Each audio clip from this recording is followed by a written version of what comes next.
안녕하세요. 토요 미스터리 디바메이입니다. 오늘은 사건에 들어가기 앞서서 실제 보도됐던 뉴스 장면 먼저 보고 갈게요. 広島県北広島町の我流山の林道の入り口です。今日の捜索は午後5時で終了し、私の後ろに張られていた規制線も現在は解かれています。 혹시 들으셨나요? 화면이 전환되고 어렴풋이 들리는 목소리. 이걸 해석하면 너무 아팠어. 왜 나만... 이건 일본에서 유명한 심령현상으로 알려져 있어요. 하지만 과연 이게 누구 목소리인지 알게 된다면 정말 답답하고 속상합니다. 그럼 지금 바로 시작해볼게요. 2009년 11월 6일, 한 남성이 히로시마현에 있는 가류산을 등반하고 있었어.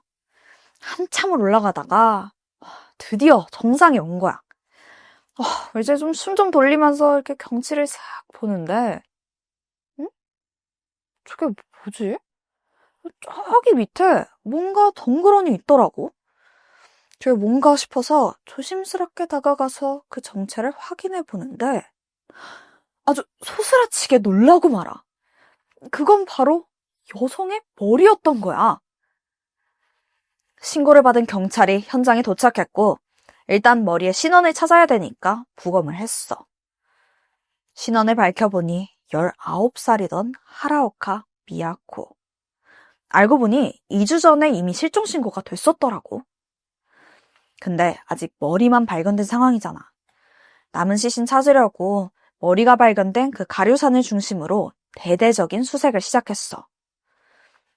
그렇게 모두의 노력 끝에 미야코의 시신은 13일에 걸쳐서 조금씩 발견돼.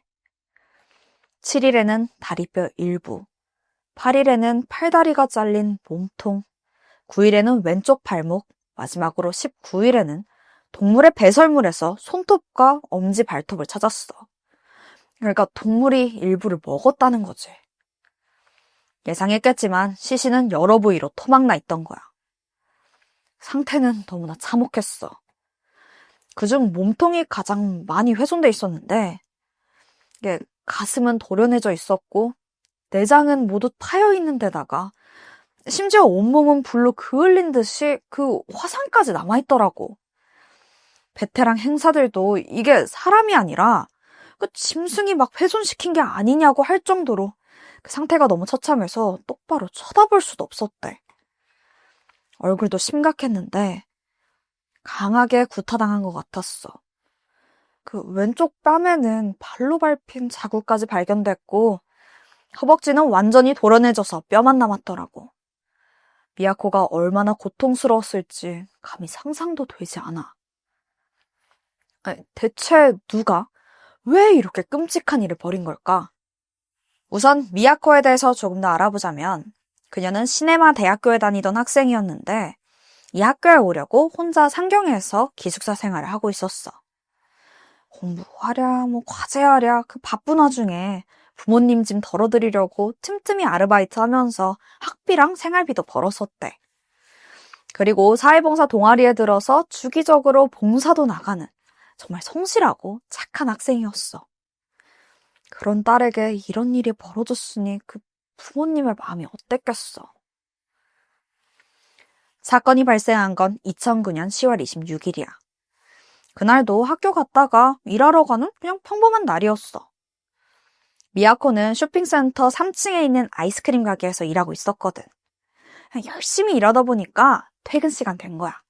이제 마감하면서 휴지통 싹 비우고 쓰레기 봉투까지 챙겨서 홀로 가게를 나서게 돼. 그때가 밤 9시쯤 됐었고. 그런데 이 모습을 마지막으로 미야코는 실종되고 말아. 심지어 가지고 나갔던 그 쓰레기 봉투마저 함께 사라졌지. 그녀의 실종 사실을 가장 먼저 알아차린 건 어머니였어. 하루가 지난 27일인데 오후 5시 반에 딸 잘 지내나 싶어서 문자를 해봤어. 근데 몇 시간이 지나도 답장이 오질 않는 거야. 근데 미야코는 평소에 연락이 되게 빨랐거든. 순간 뭔가 불안한 기분이 들어서 몇 번이나 전화를 해보는데 끝내 받질 않아. 불길한 마음이 든 가족들은 28일에 결국 실종 신고를 하게 돼. 곧바로 수사가 시작됐지. 경찰은 미야코의 마지막 행적을 추적하려고 아이스크림 가게에서 기숙사로 향하는 그 길에 있는 모든 CCTV를 조사했어. 일터에서 집까지는 한 2km 정도 되는데 그러면 한 2-30분이면 가잖아. 그러니까 엄청나게 먼 거리는 아니야. 근데 그 거리가 좀 가로등도 없고 사람도 잘 안 다니는 거리였거든. 그러니까 길도 좁아가지고 차 한 대가 간신히 지나갈 정도고 밤에 혼자 가면 좀 무섭잖아. 그래서 보통 학생들은 그냥 다 택시 타고 다녔었대. 그런 길을 미야코는 돈 아끼려고 항상 걸어 다녔던 거고, 그러니까 부모님한테 조금이라도 부담을 안 주려고 그랬나 봐. 사실 미야코도 그 출퇴근길이 좀 위험하다고는 생각했어. 그래서 이틀 후면 그만둘 생각이었다고 해. 이게 조금만 더 빨랐으면 비극을 피할 수 있지 않았을까 싶어서 더 안타깝게 느껴지더라고. 잠깐 생각해봐. 이게 걸어서 간 거면 근처 시내에 있는 편의점 CCTV에라도 좀 찍혔어야 되는 거 아니야?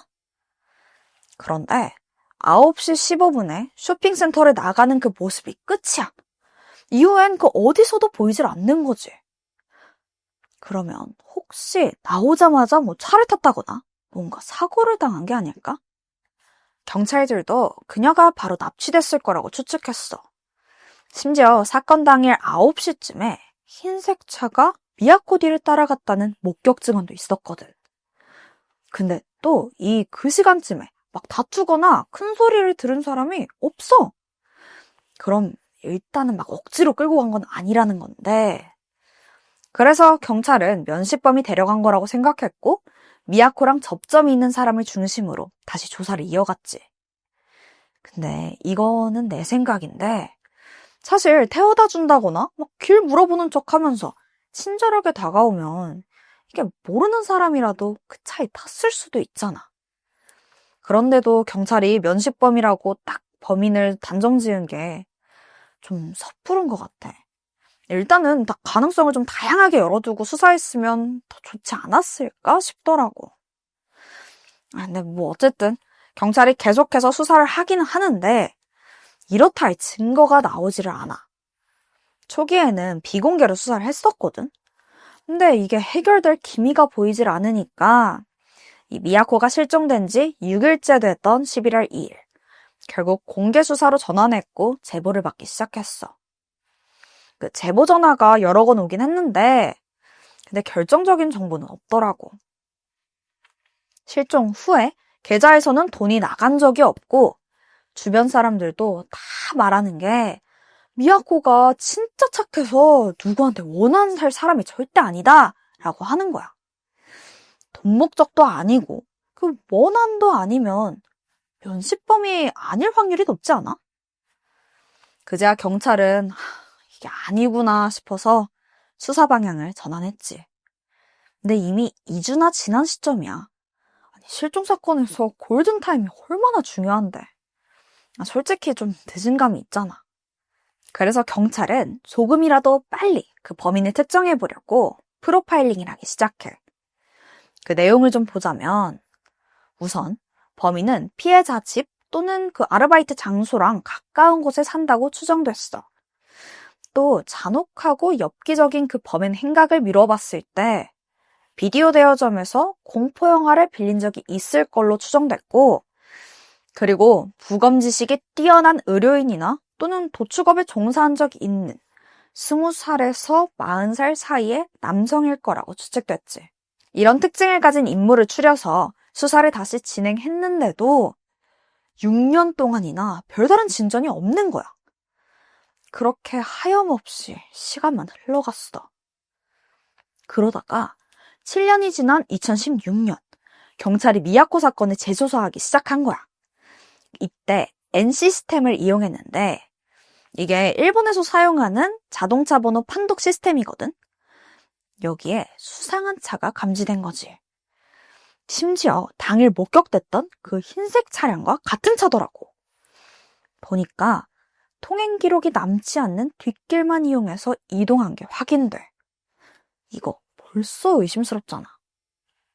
그래서 소유주를 확인해 봤는데 사건 당일 33살이던 야노 요시하루라는 남자였어. 와, 근데 이 사람 진짜 최악인 게 성범죄를 3번이나 저질렀고 그 3건 모두 지나가던 여성들을 칼로 위협했고 그 후에 성추행한 거였어. 이렇게 폭력적인 정과에다가 나이도 30대고 그럼 이거 프로파일링이랑 딱 맞잖아. 생각해봐. 미야코가 실종된 당일에 그 근처에서 수상한 경로로 이동하던 그 사람이 성범죄일 확률이 얼마나 될 것 같아? 이게 우연으로 넘기기엔 딱딱 들어맞는 거야. 경찰은 야노가 범인이라고 직감했지. 그리고 또 결정적인 증거도 발견되는데 미야코의 시신이 발견됐을 때 피 묻은 비닐 조각 같은 게 같이 있었거든. 그때 경찰은 이 시신을 유기할 때 이 비닐을 사용했을 거라고 추정했어. 근데 이게 보니까 전화번호부 배포용 비닐봉투더라고. 이 전화번호부를 이걸로 포장해서 집집마다 나눠준 것 같아. 근데 이 봉투가 배달 연도나 지역에 따라서 디자인이 다 달라. 그래서 이 봉투가 배포된 지역을 확인해 보니까 마침 야노 집 근처였어. 경찰은 진짜 거의 확신해가지고 야노 집을 수색했지. 역시나 완전 확실한 증거를 찾아내. 그게 카메라랑 메모리 카드였어. 바로 복원해봤더니 그 안에 57장 정도의 사진이 들어있는데 그게 누굴 찍은 건 줄 알아? 모두 미야코인 거야. 야노의 집에서 미야코가 공포에 떨고 있는 모습을 다 찍어둔 거지. 심지어 사진 속에는 범행에 사용된 칼과 또 사망 후의 미야코 모습도 남아있더라고. 이 사진들은 모두 1시간에 걸쳐서 촬영된 걸로 보여. 살해하기 전부터 그 후까지 그 과정을 전부 찍어둔 거야. 이거 진짜 딱 봐도 범인 맞지? 그러고 보니까 이 사건 당시에도 회사를 며칠간 빠진 게 확인돼. 게다가 막 주변 사람들한테 내가 좀 피곤한 일을 벌였어. 이렇게 말하기도 했었고. 그게 바로 토막살인이었던 거야. 그렇게 7년간 미제였던 이 사건의 범인을 찾아냈어. 이건 일본에서 대대적으로 뉴스에 보도됐고 와, 다들 이 소식에 진짜 기뻐했지. 하지만 이게 아직 끝이 아니야. 엄청 허무한 사실 하나가 남아있거든. 야노는 이미 2009년 11월 사망한 상태라는 거지. 이게 무슨 말이냐고. 미야코의 시신이 발견되고 이틀 후에 야노는 사망했어. 아버지의 묘소를 들렀다가 오는 길에 고속도로 가드레일을 들이박아서 함께 있던 어머니와 함께 현장에서 사고를 당한 거지. 아니, 7년 만에 찾은 범인이잖아. 듣는 나도 이렇게 힘 빠지는데 경찰이나 유족들은 오죽했겠어. 그런데 이 사건에 몇 가지 의문점이 남아있어. 먼저 사건 현장에서 스키드 마크, 그러니까 브레이크를 밟은 흔적이 전혀 없어. 게다가 가드레일을 3번이나 들이받았더라고. 그러니까 이게 박고 또 박은 거야? 심지어 사고 나기 몇 달 전에 이미 아버지의 묘소에 들린 적이 있어. 그러니까 예정에 없던 방문을 한 거지. 이렇게 수상한 점이 계속 나오잖아. 과연 이게 사고가 맞을까? 추정컨대 미야코의 시신이 발견되니까 자기도 범행이 이렇게 들킬까봐 겁이 나서 극단적인 선택을 한 게 아닌가 싶어. 그런데 더 답답한 게 이미 사고로 판명돼서 더 이상의 수사를 진행할 수가 없는 거야.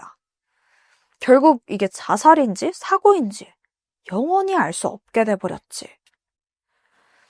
2017년 1월 경찰은 수사를 종결하게 됐어. 야노가 사망했으니 더 이상 수사가 불가능한 거야. 결국 사건은 해결됐지만 뭔가 찝찝한 기분이 남아. 확실한 범인이 있는데 처벌도 못하고 또 범행 동기에 대해서도 명확하게 밝혀지지 않았잖아. 지금 보이는 이 사진에서 붉은색으로 표시된 부분만 경찰이 찾아낸 미야코 시신 일부야. 즉 나머지 흰 부분, 양팔 그리고 양다리는 사건이 발생한 15년이 지난 지금까지도 다 찾지 못했다고 해. 유고족에겐 너무나 비통한 일이지. 어쩌면 이런 억울함 때문에 앞서 오프닝에서 봤듯이 너무 아파. 왜 나만? 미야코가 이렇게 흐느낀 게 아닌가 싶어. 자, 오늘 내가 준비한 스토리는 여기까지야. 다음에도 굉장한 범죄 스토리로 돌아올게. 그럼 그때까지 다들 건강해.